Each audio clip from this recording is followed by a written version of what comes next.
5,000 years ago, in a time of immense despair where humanity teetered on the brink of extinction, the sacred celestial scriptures were fading away and complete chaos had enveloped the world. To prevent the utter collapse of everything, four brave heroes who had dedicated their lives to protecting humankind stood against Erebos, the very source of all the evil that plagued the land. The first of these heroes was Luna, a great elven archmage and a poet of the stars, whose weapon of choice was a staff that pulsed with powerful magic. The second was Dweno, a master dwarven blacksmith and a holy artisan who wielded a heavy iron hammer with incredible strength. The third was Arron, a courageous beast warrior known for his ferocity in battle. And finally, there was the wise dragon king, whose true form was that of a magnificent black dragon. The heroic deeds of these four individuals were meticulously recorded in a thick tome, the scriptures chronicling all the good they had done for humanity. This story unfolded 5,000 years prior, during a time when blood rain fell from the sky and the heavens remained perpetually overcast, never allowing the sun's rays to penetrate the darkness. Amidst the desolate ruins, a white-haired figure lay motionless, the relentless rain washing over him. The heroes, utterly exhausted from their battles, had fallen some distance away from each other. Dweno's heavy hammer lay discarded on the ground, and nearby, the beast warrior Arron was unconscious. Standing before his fallen comrades was Lysinas, who appeared to be casting a magical spell, attempting to heal their wounds. Just then, a pair of eyes slowly fluttered open, and a weak voice softly called out the name Kyle. The person addressed as Kyle steadily transferred his energy into Lysinas's body. He gently told Lysinas not to speak. Lysinas appeared extremely weak, but with the added energy from Kyle, he barely managed to open his mouth and whisper, "Take my dragon heart and keep going forward." Kyle, covered in wounds and blood, interrupted Lysinas, insisting that he would save him and telling him to be quiet. Lysinas's dragon eyes opened slightly, his voice trembling as he said it was too late. Kyle, not wanting to accept these words, cut him off, saying he couldn't focus on healing if Lysinas kept talking. But before Kyle could finish his sentence, Lysinas coughed up a large amount of blood. Kyle stared in disbelief at the scene unfolding before him. Lysinas struggled to maintain consciousness and asked Kyle if he remembered the first time they had met. As he spoke, Lysinas pulled out his own dragon heart and said, "We will save the world." Kyle was stunned, feeling his own strength was no longer sufficient to save them. He gritted his teeth until they bled and then, through clenched teeth, he called Lysinas a foolish god. Lysinas, with only a few breaths left, tried to reply, apologizing for leaving everything to Kyle. He couldn't finish his sentence, but Kyle understood the unspoken words. Kyle trembled as he reached out to take the dragon heart from Lysinas's grasp, feeling excruciating pain as he called out the names of his fallen friends, Lysinas, Arron, Dweno, and Luna. As he held the dragon heart, its immense power began to radiate outwards, wanting to merge with Kyle's body. Soon, only a small piece of the heart remained in Kyle's hand. He recalled the images of his four comrades, thinking, "Thank you all for being with me." From the combined power of Lysinas's dragon heart and Kyle's own inherent strength, a massive pillar of ice shot into the sky. It continued to grow, piercing through the blood rain-filled sky in a truly bizarre spectacle. Kyle's body continuously absorbed more power, and a powerful energy aura enveloped him. No matter what happens, Kyle thought to himself with unwavering determination. Two opposing forces, fire and ice, collided within him, and a shadow stretched across the sky like the Grim Reaper. Kyle's surging power warped his surroundings, and he shouted, "Even if this body turns to ashes," as the deathly power within him surged like a wild beast, threatening to destroy everything. In anguish, he cried out, biting back the pain of the two warring powers within him. Kyle tightened his grip on his sword, his determination unwavering. At last, the power left behind by Lysinas's dragon heart had nearly fused with him completely. With a cold, measured voice he commanded, he forced out each word through clenched teeth. "I will devour their souls." One day he would be remembered as the hero of the beginning. Empowered by the dragon's might, Kyle turned to face Erebos, the harbinger of humanity's end. Light clashed with shadow as the air itself trembled. With a roar of defiance, Kyle brought his sword down upon Erebos, now radiating with his own awakened power, striking without hesitation, without mercy. Transitioning to the present day, a young woman held a book and read aloud. On a night when the sky echoed with a thunderous boom, thanks to the sacrifice of the Wise King Lysinas, they had successfully pushed back Erebos, the source of all evil. The story concluded with the end. After she finished reading, a soft wah resonated in the room. Suddenly, a deep male voice, sounding helpless, asked Reina if she hadn't read that story to him 100 times already. The woman, Reina, replied gently that Leo liked this book the most. In the cradle, a white-haired, red-eyed boy named Leo stared up innocently. So Reina continued the story, telling her dear Leo that mommy would read the story of the heroes of the beginning again, a long time ago, even before ancient times, or more precisely, 5,000 years ago. Leo, unable to speak yet, only responded with a few obligatory "g" sounds. Reina chuckled happily, remarking how much he seemed to like it. Leo frowned and made an "a" "bu" sound, thinking angrily that he wanted her to stop reading that book and that it wasn't like he enjoyed listening to it. Reina, unperturbed, continued to read. Once again, 5,000 years ago, Leo was utterly confused, wondering what that meant and what had happened. He remembered being Kyle, who had just won the battle against Erebos, standing on a cliff and raising his sword in victory. He thought to himself that he had defeated Erebos. Now Kyle, a grown man's soul, was trapped inside the tiny body of Leo, who had been born just a few months ago. He was utterly bewildered, thinking about why he was the only one erased from history. History books no longer mentioned Kyle, the hero of the beginning. The scene shifted to a dozen or so years later at the Royal School of Delan. Inside a classroom, the teacher's voice rang out, calling for everyone's attention.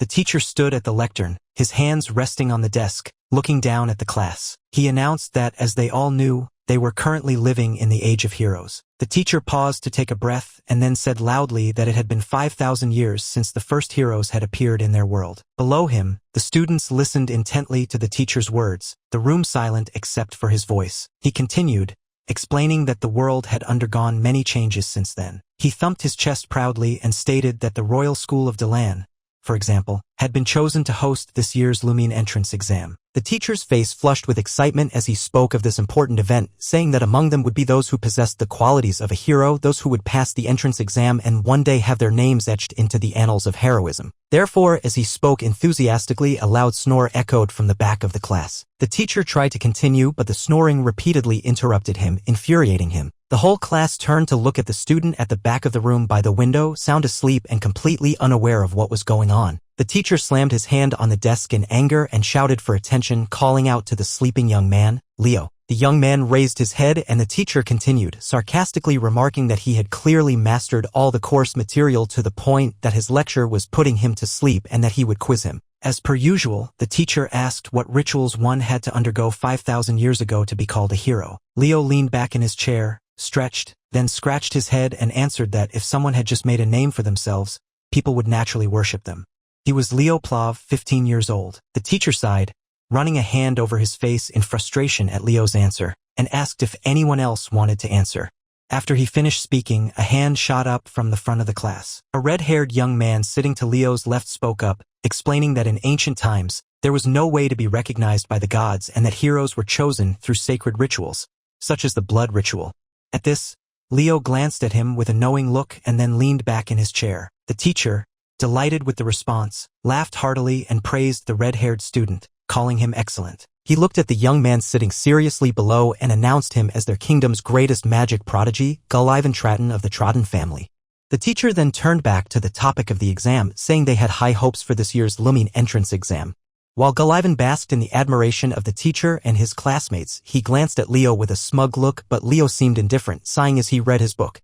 Looking at the dense text, Leo fell into thought, remembering how easy it was to meet the gods back then and wondering about these sacred rituals. Leo remembered his companions Dweno and Arron and thought about honoring the great heroes who fought against Erebos, including Lumene and Lysinas. The gods had given the mortal world a miracle, the heroic annals. Closing the heroic annals, Leo sighed and glanced out the window, lost in thought, wondering why they treated him as if he were invisible and forgotten. Outside the classroom, a commotion arose, which could be heard inside Leo's classroom as well. The students were all looking out the door, some of them shouting in excitement that they had arrived. A classmate asked where, and another pointed, saying to look. It was the Zerdinger family crest. But in a corner of the room, Leo was lost in his thoughts and didn't care about what was going on outside.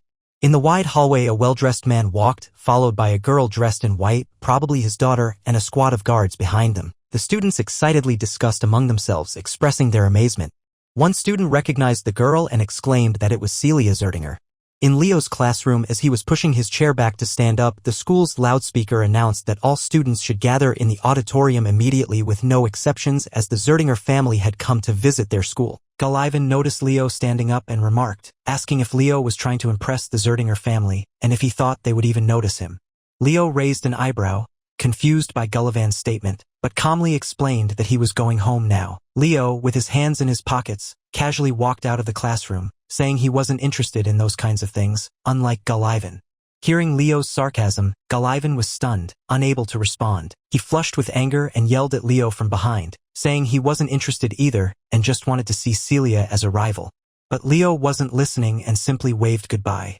Galivan was still trying to explain himself, saying he meant it. Back at home, Leo quickly changed clothes and headed to the training room. After training for a while, he now held a wooden staff. Staring at it intently, lost in thought, Leo touched the wall and thought that even though he wasn't neglecting his physical training. After a moment, he picked up a wooden sword from the floor and headed to the courtyard, thinking that his body was definitely better in this life. As he was pondering, a voice called out his name, asking what he was thinking about so deeply. Sensing danger, Leo looked up and saw his mother, Reina, swinging a sword towards him. Leo quickly raised his sword, blocking the attack. But because he hadn't been paying attention, he was forced to step backward.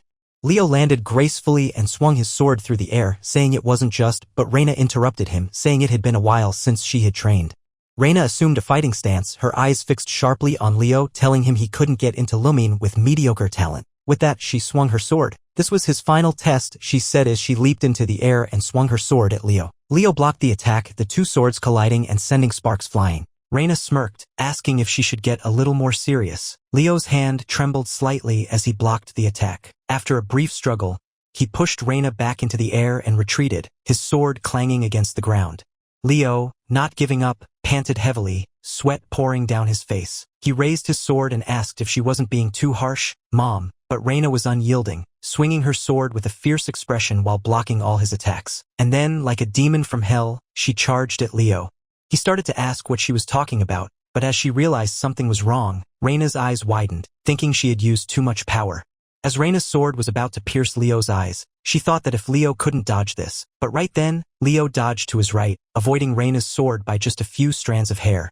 Leo became serious, watching his mother's sword movements. Then he charged forward, swinging his sword unreservedly towards Reina. In her ruby-red eyes, the image of the sword was reflected. A second later, Leo had knocked Reina and her sword to the ground. He stood over her, asking if she was okay. Reina looked at the sword close to her face, then up at Leo and thought about just how deep this child's talent was. After taking back her sword, Reina brushed the dust off her clothes and asked Leo if he was still planning on going to Lumene.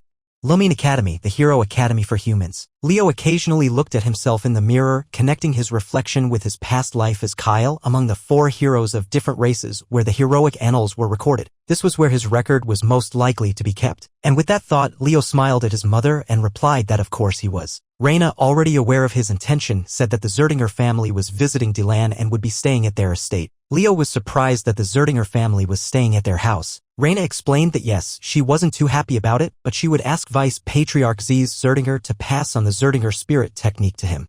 She patted Leo on the head, smiling, saying that with that technique, he would be strong enough to enter Lumene next year. Leo, looking at his mother's hand patting his head, repeated the Zerdinger spirit technique, dragging out the last few words adorably. Then Leo sighed and smiled at his mother, saying, Mom, but I'm planning on going this year. Outside the Plav family residence, in a corner of the courtyard, guards stood watch on all sides. On the back of a carriage, sounds could be heard from within. Someone was thinking about why he was relying on a Plavis like this. Black-booted feet stepped down from the carriage. It was Celia Zerdinger, 15 years old, a swordswoman of the Zerdinger family.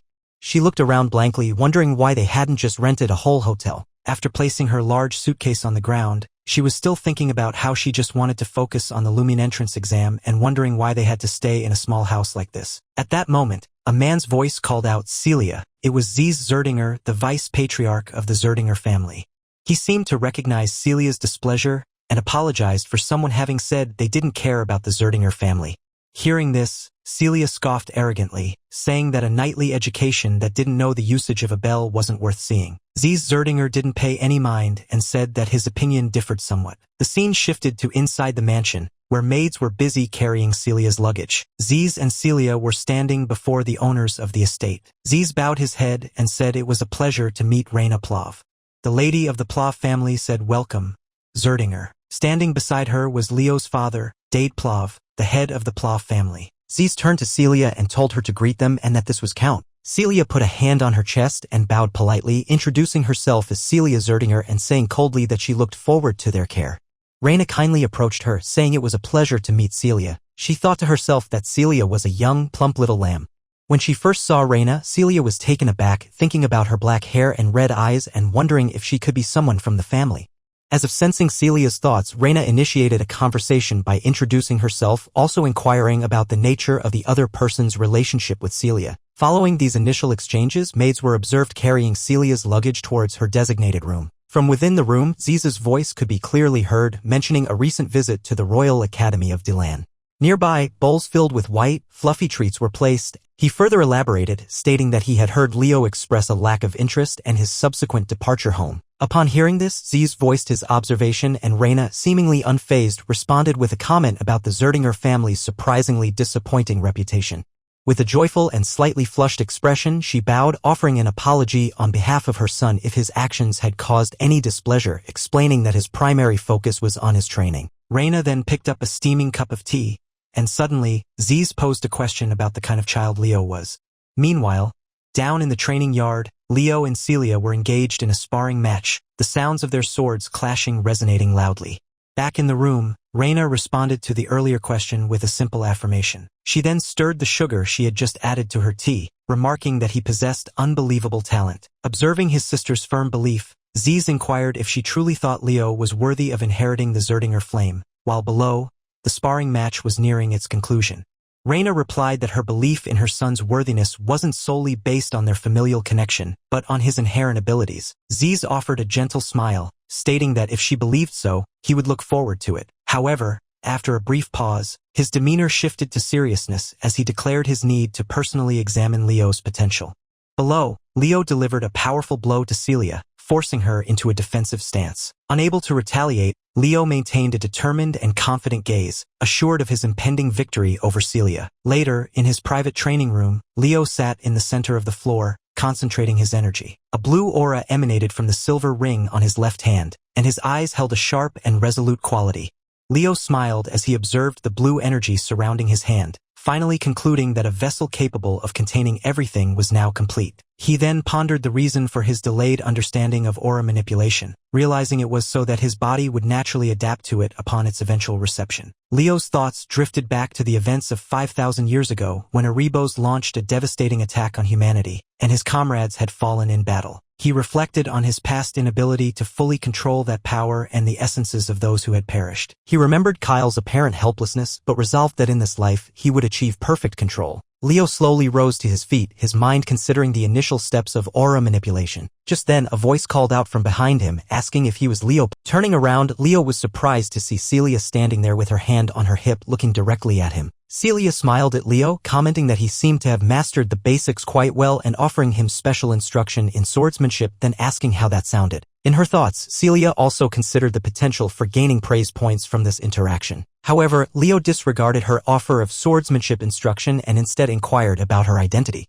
Celia proudly introduced herself as Celia Zerdinger, opening her eyes wide and confidently stating that the world knew her as the Sword Princess, a revelation that would typically thrill an average person. But Leo simply stood up and replied indifferently, acknowledging her introduction but stating his lack of interest in taking lessons from someone with inferior skills. Hearing this, Celia's face flushed red with anger, and she demanded to know if he was claiming to be stronger than her. Leo calmly explained that in a fight to the death, she might have the advantage due to his current inability to use aura, but in terms of swordsmanship, the situation was different. As if a switch had been flipped, Celia's eyes suddenly turned cold. She stared intently at Leo before looking around and noticing a row of wooden swords on a rack in the center of the room.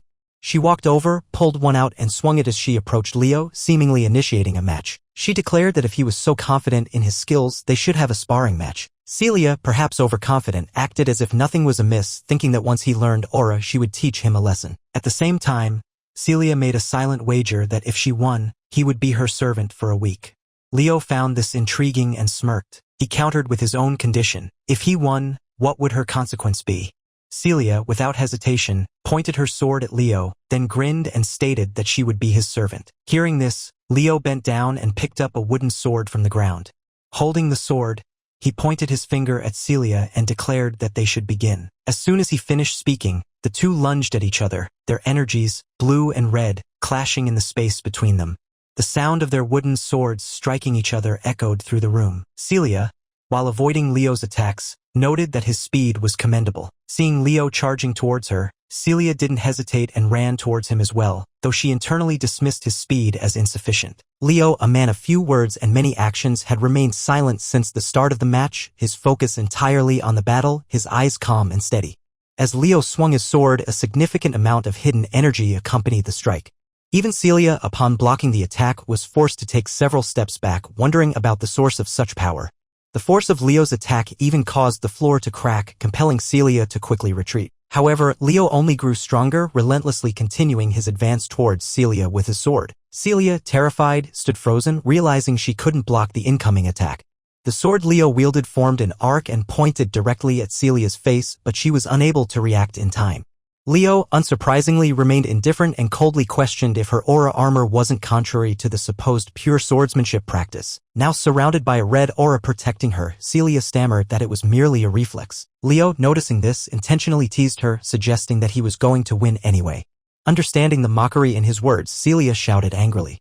Leo then turned his wrist as if to remove his ring, stating that controlling aura represented a difference akin to the heavens and the earth. After taking off the ring, he threw it to the ground and proposed testing that difference. Seeing the heavy ring clunk onto the floor, Celia recognized it as a magic-weighted bracelet. Leo smirked, staring intently at Celia before furiously charging towards her with a sword. It seemed as if Leo was possessed, relentlessly attacking the shield around Celia with his wooden sword, eventually causing her own wooden sword to shatter.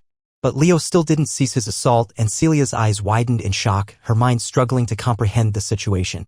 Seeing his emotionless face swinging towards her, Celia thought of him as barbaric, a madman. The scene then shifted outside the training yard where Reina and Ziz were engaged in conversation. As they walked, Reina noticed Leo standing in a corner of the yard, seemingly lost in thought. Reina called out to him, and Leo quickly approached her. Reina introduced Ziz, requesting Leo to introduce himself as he was their guest. Leo respectfully bowed and stated his name. Ziz calmly extended his hand, introducing himself as Ziz Zerdinger and mentioning his familial relationship as Leo's uncle. Leo politely reached out and shook his hand. Ziz expressed his pleasure at meeting him. Reina then inquired if Leo had met Celia yet. Leo glanced back at two knights carrying Celia out on a stretcher and hummed in acknowledgement. Celia, now unconscious, lay on the stretcher with a dazed expression as if still unable to believe what had transpired. The soldiers were shocked and exclaimed about her condition, urging for a doctor. Ziz anxiously rushed over, asking what had happened. A soldier recounted the events. After hearing everything, Ziz was taken aback. He looked at Leo, who seemed annoyed by the commotion, and mused about him defeating Celia with a body that hadn't even grasped aura manipulation yet. Ziz approached him, expressing his amazement at Leo's victory over Celia. Leo responded truthfully, stating that she had underestimated him. Ziz, not entirely surprised by his niece's defeat, inquired about the terms of their bet. Leo proudly announced that the loser would serve the winner. Thinking about Celia obeying him, Leo was excited and specified that Celia's would be his maid for the next week. Ziz chuckled, but then his expression turned serious as he emphasized the importance of keeping one's word, but also reminded Leo that Celia was from the Zerdinger family. Ziz attempted to subtly intimidate Leo, suggesting he couldn't simply order her around like a servant. Sensing the shift in the atmosphere, Leo quickly retracted his earlier excitement, and Ziz extended his hand gently, stating his hope for Leo's cooperation and offering another reward in return, providing an example. However, before he could finish, Leo directly refused. Ziz was shocked, not expecting such a direct refusal of his offer. Leo calmly explained that it was a bet between him and Celia, and as long as she bore the Zerdinger name, she needed to take responsibility. Ziz countered by offering to teach Leo the Zerdinger family's aura control method. Leo shrugged, implying that a method given in exchange for his niece's dignity wouldn't be worth learning. Hearing the mockery in his words, Ziz sternly addressed Leo by his full name, questioning if he had just declared his intention to use a direct descendant of the Zerdinger family as his servant and deemed their aura control method worthless. Leo replied without hesitation in the affirmative. Ziz calmly pointed out the rudeness of such a declaration. Leo responded that he had no intention of disrespecting the Zerdinger family. Placing a hand on his chest, Leo politely addressed Ziz, stating that if his intention was to reward him for defeating Celia by teaching him the aura control method, he would have happily accepted it. Clarifying that he wasn't lying nor did he feel he had done anything wrong, Leo continued, explaining that Ziz had presented it as a gift to cover up Celia's defeat. At that moment, two soldiers ran towards them, announcing that the young lady had finally woken up. Leo continued his thought, suggesting that Ziz believed Celia would not have lost to him if she hadn't been careless. However, Leo asserted that even if Celia had been fully focused, he still would have emerged victorious. Hearing this, Reina was very pleased with her son's response. Ziz smiled, thinking that Leo's refusal stemmed from a dislike of his approach, recognizing him as a truly extraordinary child. He then waved at the two soldiers. However, in his mind, he wished a child like Leo was a member of the Zerdinger family. Ziz decided against further testing Leo and instead ordered the soldiers to take Celia to the servants' quarters. Hearing this order, the two soldiers were utterly shocked. After giving the order, Ziz looked at Leo and called his name. Leo replied respectfully. Ziz then addressed Leo informally, inviting him to call him uncle. Hearing this, Leo smiled and agreed. The sun was setting and the moon had risen in the sky. Ziz watched Leo's back as he departed, then turned to Reina, reminding her of her request to teach the boy the Zerdinger's aura control method. Reina nodded in agreement. Ziz placed his hands on his hips and stated his intention to try and convince his brother to allow Leo to learn the Phoenix Breath. The following morning, in a bright and clean room filled with sunlight, her face flushed with anger, declaring her identity and her obligation to serve for the next week. Dressed in a maid's uniform, her face still red, she stood before Leo, addressing him as young Master Leo. Leo, who had been engrossed in a book, looked up, a smirk playing on his lips. He remarked that the uniform suited her well, observing her continued blush and bashfulness. Leo then made an honest observation about how surprisingly fitting her usual elegant style was with this simple outfit. Celia trembled with anger, clenching her small fists and warning him against such comments. Leo, wanting to avoid further conflict, interrupted her with an apology, stating he didn't mean to make her angry. Leo suddenly recalled his past life, seemingly thinking of Dweno. A hint of sadness entered his voice as he mentioned having a friend who greatly admired beauty, suggesting that his own habits had been influenced by this friend. Leo sighed helplessly as he remembered his friend, his eyes filled with sadness and longing. He then recalled a colorful box and Dweno's calm words about the unparalleled beauty of eternity, promising to return to this world. At that time, the blacksmith Dweno was envisioned sitting in a field full of green grass, surrounded by fawns and white rabbits, laughing heartily and expressing his desire to spend his life spreading beauty to everyone. Hearing this, Celia sighed, acknowledging that he had a wonderful friend who knew how to appreciate and praise beauty. Leo's thoughts drifted back to the joyful days before the war 5,000 years ago, when all 5 of them would gather. Someone had once commented on his friend's excessive honesty. Back then, even though she was very assertive, Lysinas was considered more beautiful than anyone, even Luna. Because of his artistic nature, Dweno was very humble and had once asked Lysinas to be his nude model, even bringing a sketchbook. Lysinas had been speechless, and subsequently both Lysinas and Luna had pounced on Dweno, giving him a good thrashing, while Lysinas and Arron stood by, laughing at the scene. Back in the present, Celia noticed the book on Leo's lap, wondering if it was some kind of training manual. She stared at the book before asking what he was reading. Leo held up the book for her to see, mentioning that he used to read it a lot when he was little, and after a moment identified it as the great hero of the beginning. Celia recalled reading the same book when she was 5 and expressed her doubt. Celia simply hummed and didn't reply.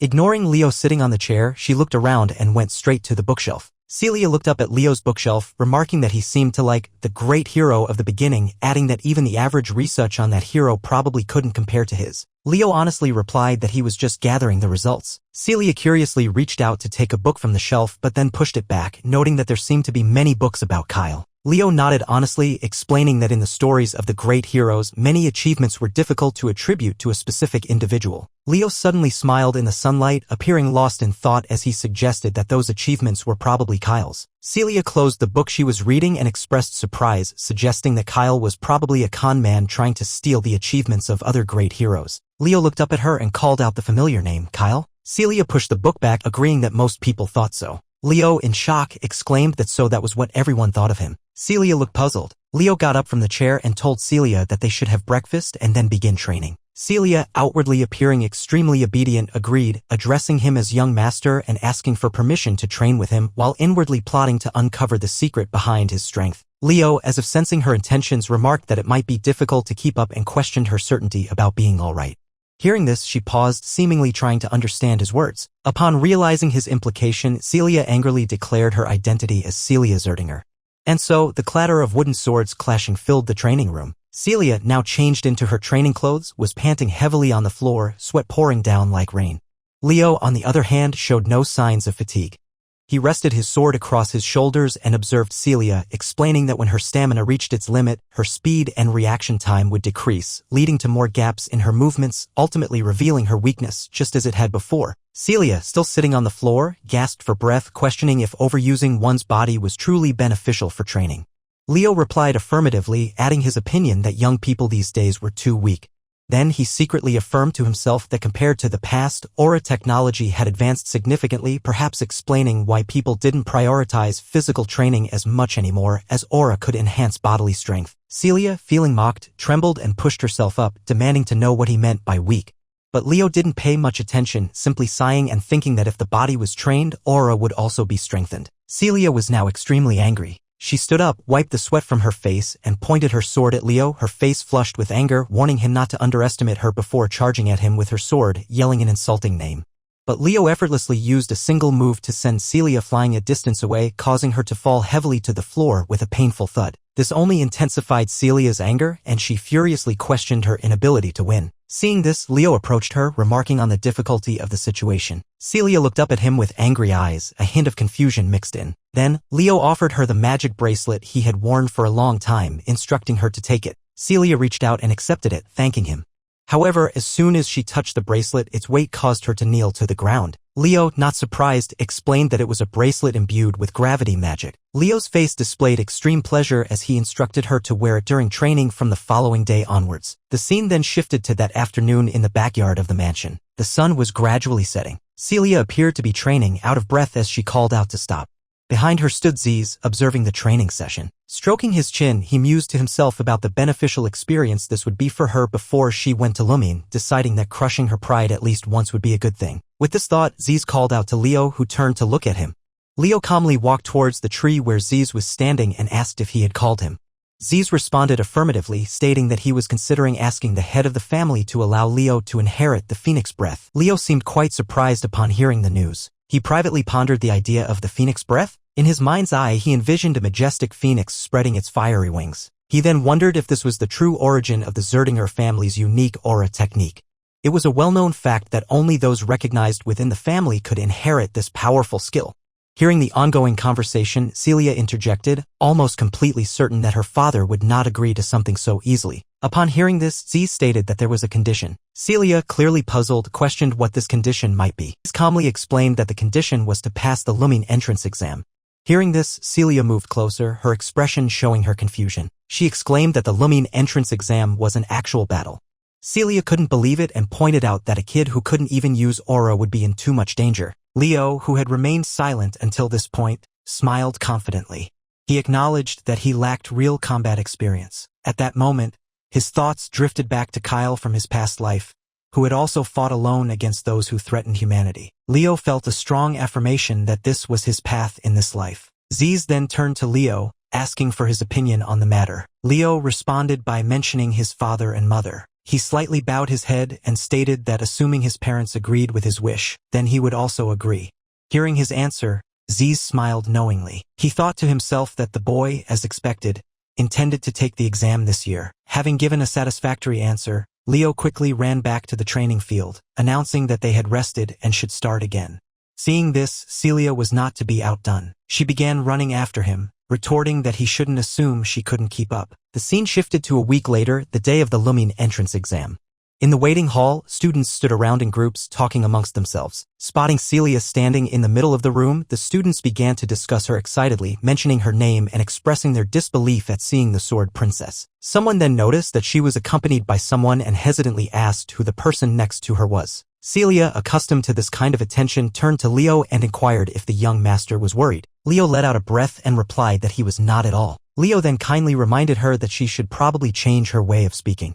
As if suddenly enlightened, Celia exclaimed in agreement. Just then, they heard someone call out Celia's name from behind. Both of them turned around simultaneously to see who was approaching. It was Gullivan. He couldn't hide his surprise at seeing Leo. Gullivan, showing disdain for Leo, questioned why someone who couldn't use aura was even there. However, he was respectful to Celia, greeting her and asking how she had been. But as soon as he finished speaking, both Leo and Celia completely ignored him, not even acknowledging his question.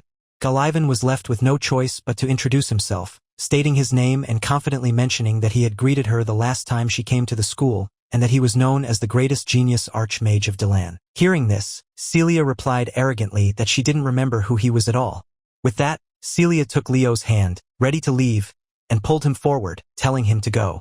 They left Gullivan standing there, completely stunned. However, after walking for a short while, they heard someone call out Celia's name again. From behind them, two white-haired figures approached. Celia seemed surprised when she saw them, while Leo looked puzzled, wondering who they were. The taller white-haired one was Abad Llewellyn, a 16-year-old from the Llewellyn family. The shorter one was Chelsea Llewellyn, a 14-year-old, also from the Llewellyn family. It seemed that these students were siblings. One of them greeted Celia, saying it had been a long time. The Llewellyn siblings approached Celia, noticing her tension as she tightly clenched her fist. Leo quietly asked who they were. She quickly replied that they were the Llewellyn siblings. Celia didn't seem to like them very much, referring to them as being from the same lineage of heroes of the Lordran Empire and the children of the Llewellyn family. The more she spoke, the more agitated Celia became, stating that since these two would be with them, they absolutely couldn't lose to them. She emphasized that the Zerdinger family couldn't afford to lose to the Llewellyn family. Leo simply hummed in response. Even though he was from the Plough family, Abad and his younger sister approached and greeted Celia, saying it had been a long time. Celia, with her hands on her hips, coldly replied that it had been a while. Abad Llewellyn then looked at Leo and asked who the person standing next to her was. Celia coldly waved her hand and replied that this was Leo from the Plough family, a noble family in the kingdom of Delan. Hearing this, Leo frowned, picturing his small, warm home. Upon hearing that it was just a noble family from a small kingdom, Abad coldly glanced at Leo and dismissed him as a small fry. Feeling insulted, Leo also glanced at Abad. The Llewellyn siblings then arrogantly turned to leave. Before disappearing, Abad sneered, stating that the top spot would definitely be his and instructed Chelsea to go. The young girl obediently replied. Celia, who hated arrogant people like them, said angrily that she would definitely crush those arrogant people. Just then, a golden-haired man appeared on the upper floor. The light from the lamp shone directly on him. He looked around and announced that it seemed everyone had gathered there. Hearing the noise, all the students turned to look. Both Leo and Celia looked up seriously. The golden-haired man, who was adjusting the microphone, introduced himself as Albie Zarin, a professor at the Lumene Academy. He tapped the microphone and stated his name was Albie. Celia was shocked to hear this name and exclaimed that it was impossible. Albie, the sorcerer of Mon, left Leo clueless, who asked Celia who he was. Celia, speechless for a moment, turned to explain that he was a hero written down in history books. Hearing this, Leo thought to himself that this was one of the so-called heroes of this era. He looked up and carefully observed Albie, who was reading on the high platform. Leo could sense a hidden power in Albie's left eye, speculating that the mana within must be significant, seeing both golden and red power. He guessed that the challenges would include duels and monster extermination. At this moment, Albie was informing the students that they would take turns fighting. But then a flame suddenly burst from his hand and burned the announcement paper. Albie casually remarked that he found this method too boring after throwing away the remaining ashes with a proud expression. The students below were stunned by this action. Albie then pulled out a book on the high platform.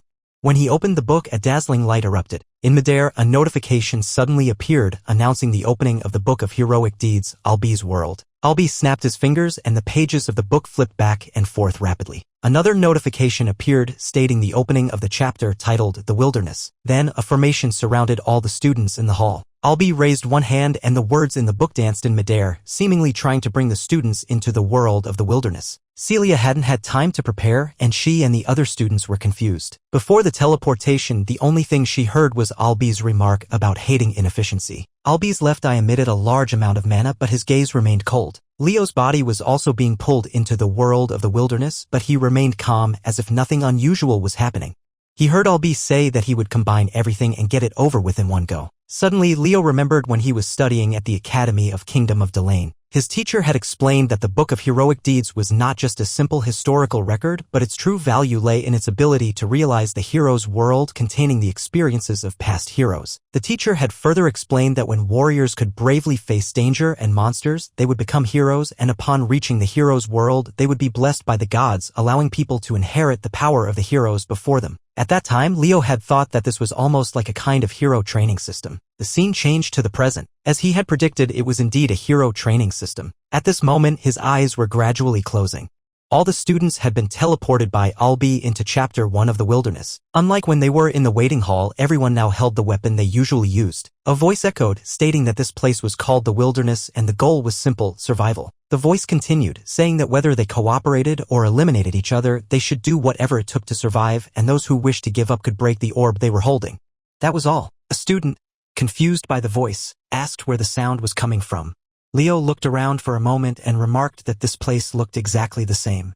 He took a few steps forward. In his mind, he pictured the scene from 5,000 years ago, when the forest hadn't been destroyed and people lived happily together, recalling that this place was once a forest of the elves before it was polluted by the witch queen Salatna. Suddenly, a student's voice echoed from afar, filled with confusion and fear, asking what this was and stating that it was scary.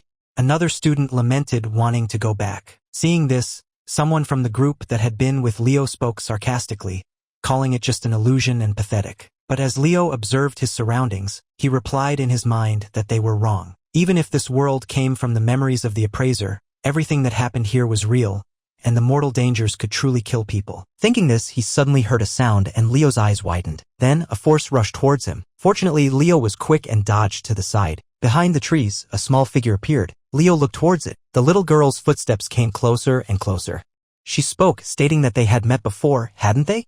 The one who had approached was Abad's younger sister, Chelsea. She confidently walked forward and stated that she was glad she could eliminate someone from the Zerdinger family. Leo remained calm and replied that he was a member of the Plav family, but it seemed Chelsea didn't care much. She waved her hand and a source of energy appeared. Chelsea's voice was cold as she said that he had been with Celia. She waved her hand again and then a weapon appeared in her hand, a windsickle. Leo frowned slightly, seemingly thinking that this was a technique that didn't exist in the past, but he quickly drew his sword.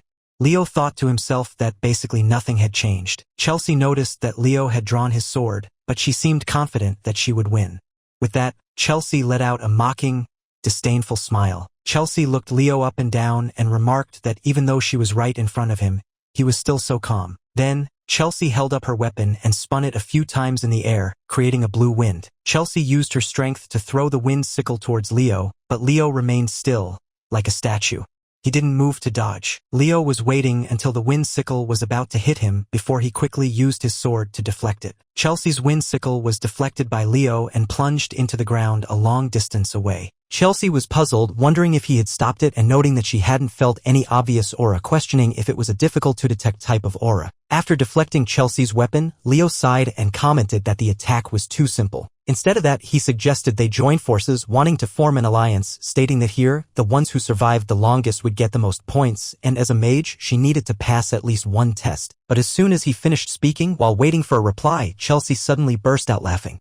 It seemed that Leo's attempt to cooperate was unsuccessful. As Chelsea silently created a wind that made the surrounding leaves swirl, Chelsea said coldly that unfortunately she was a battle mage, meaning a mage who participated directly in battle. Suddenly her wind sickle reappeared in her hand. Chelsea, surrounded by layers of wind, asked Leo if he remembered saying her attack was too simple. Leo, on his side, shrugged and replied calmly, clarifying that for wind magic, that attack was too simple for its power. Feeling lectured by someone of a lower status, Chelsea angrily asked if he was trying to teach her about magic. A direct descendant of the Llewellyn family, because of her anger, Chelsea released wind arrows towards Leo, declaring that she would crush him with these so-called simple attacks. But as soon as she released her magic, Chelsea suddenly realized that Leo was no longer where he had been standing. She thought in confusion that he wasn't there. Chelsea worriedly thought that she couldn't even sense a trace of mana. But as Chelsea turned around to look for Leo, he was already preparing to throw a punch at her. Chelsea thought in confusion, why? When she saw the punch about to hit her, Chelsea let out a scream of terror. Chelsea's wind sickle was thrown into the air, and the birds flew out in all directions at the sound. Unable to withstand it any longer, Chelsea knelt before Leo, groaning in pain. Leo still held his fist, looking coldly at Chelsea, and asked if he should politely ask her to cooperate with him again. The scene changed to outside the wilderness world. A screen was projected in the middle of the room where the teachers were sitting to evaluate the students. Someone said in surprise that it was finally starting. The screen flickered for a moment. Inside the wilderness, Chelsea was tied to a wooden stake. Below her, Leo was squatting down, starting a fire. Chelsea shouted a few times, wanting him to let her down. But at this moment, Leo's smile had changed. He looked at Chelsea as if she were delicious prey. That's a wrap. The story continues in my next video. Like and subscribe to stay notified.